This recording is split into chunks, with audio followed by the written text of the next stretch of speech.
Oh, easy.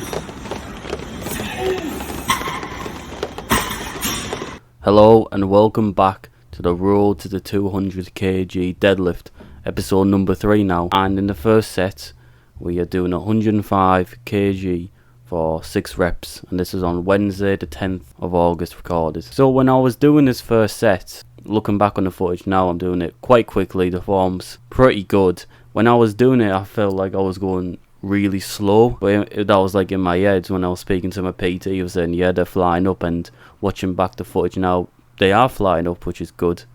So I remember this day because the previous day I had a kickboxing session and we done a lot of leg work, a lot of kicks, so I was a bit fatigued from that. And then after kickboxing I went on a mile run just to do my cardio, because it's something that's lacking for me as well. So my legs were a bit tired because normally I don't train on a Wednesday. It's normally Monday, Tuesday, Thursday, Friday, but this week it's been Monday, Wednesday, Thursday, Friday.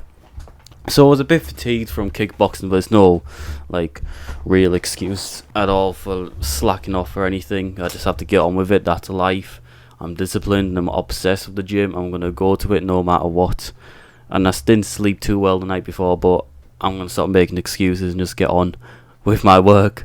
But anyways, first 2 sets went pretty good. I did notice some knee caving a bit as well. I'm working on corkscrewing my feet into the ground, so I bring more low the hamstrings and glutes in as well. This is what I'm doing on squats as well, something I've been working on as well.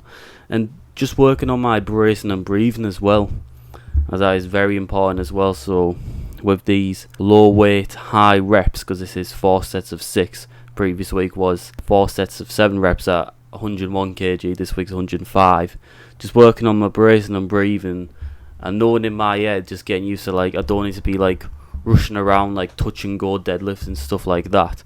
I can take it like slow, get my breath, get my setup, so I can lift the weight properly, efficiently, and that is the best setup for me in general.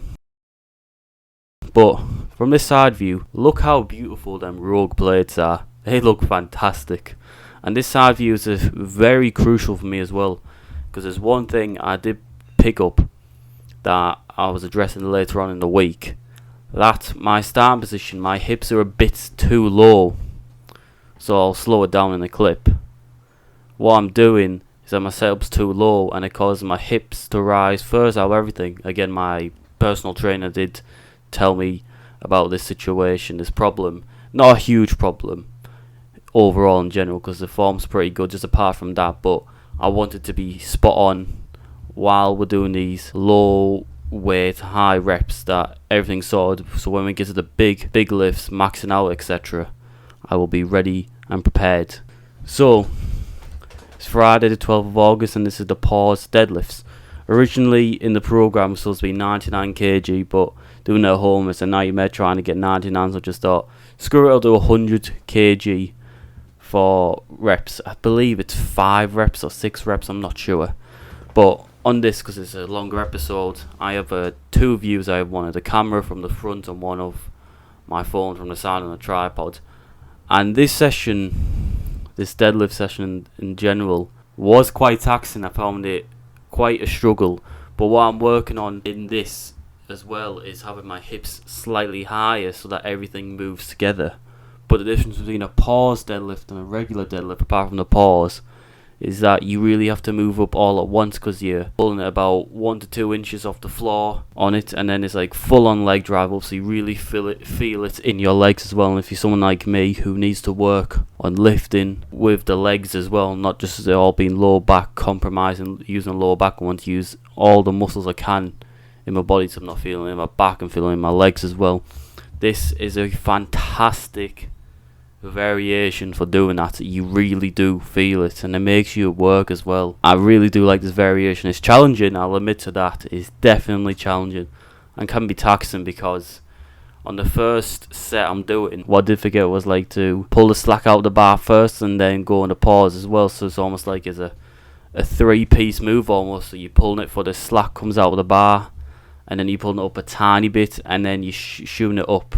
But it's making sure on the pause as well, as from last week, that not to let the bar go down when you lift it up on the pause. So that's all, again, what I was working on as well, remembering what I was told from my session last time, just to lift it up a little bit, doesn't have to be loads, but don't let the bar go down. Keep pushing through and lock out the lift. So the first set was alright. Looking back on it wasn't bad. Obviously, I'm happy with how my starting position was as well, making sure the hips are a bit higher.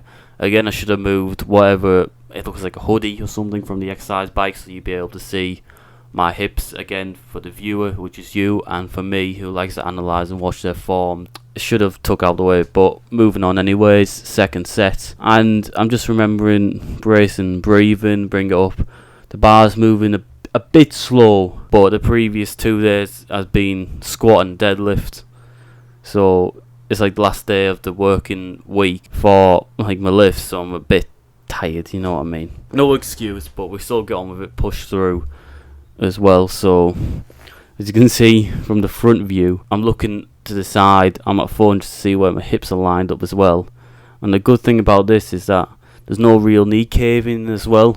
So what I was working on as well was getting corkscrewing my feet into the ground, so it's not like wibbly wobbly legs caving and stuff like that, making sure it's a solid foundation from the feet upwards basically. And yeah, using the mixed grip again as well. And today it was about 30 degrees in the UK, so, and also some liquid chalk came through the post I ordered, so I was like, right, I'll use that as well, just to see what it's like compared to like normal chalk. So I have a liquid chalk for home, just doesn't get everywhere, and then at the gym I'll bring my own like regular chalk to the gym, which I'll use for like higher weight, higher lifts, etc. like that. So for now I'm not really using chalk as much. When it gets to like, let's say 130 kilos plus or 120 example, I'll start using like the belt and the chalk, stuff like that, just to give me an advantage. But the clips are a bit slower as well on the second and third sets. That's just because I'm getting my breath back as well. Don't want to be touch and go, like I said, wanting everything to be spot on as I can. And again, I was quite fatigued by the time I get to the end of the week as well, and just still getting used to the paused variation. Again, it's only my second time doing this, second week even, so just taking it nice, easy, controlling it, not just throwing it around like it's a doll or something. Again, just lifting it up a tiny bit, making sure the form's all good as well. And I'm excited to keep going on with this program, with this series. I get excited for deadlifting, which is brilliant.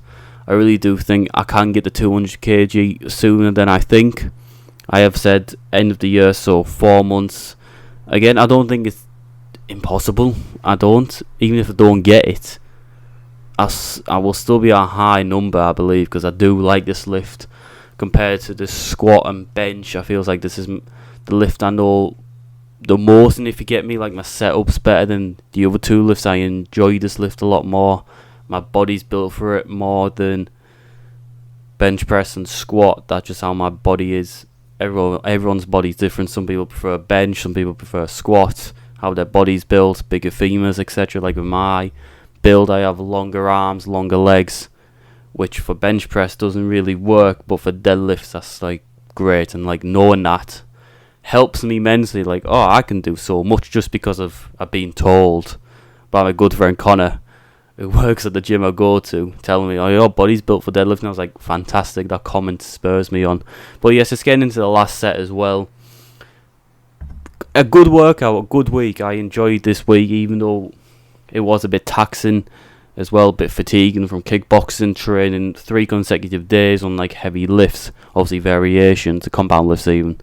It is fatiguing and taxing, takes a lot of you, despite the weight not being loads and the reps not being like 10s or 12s, stuff like that. It's like still like decent amount of sets and reps, decent amount of weight, and obviously just getting used to it more and more as well, rather than going like for triples or doubles or maxes like you used to, just move more weight the next time, just getting used to that as well.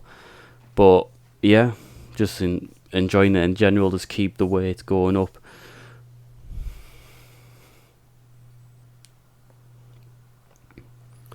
But that has been it for episode 3 of the Road to the 200 kg deadlift. I hope you have enjoyed this episode. Like, subscribe for more, and yeah, see you in the next episode.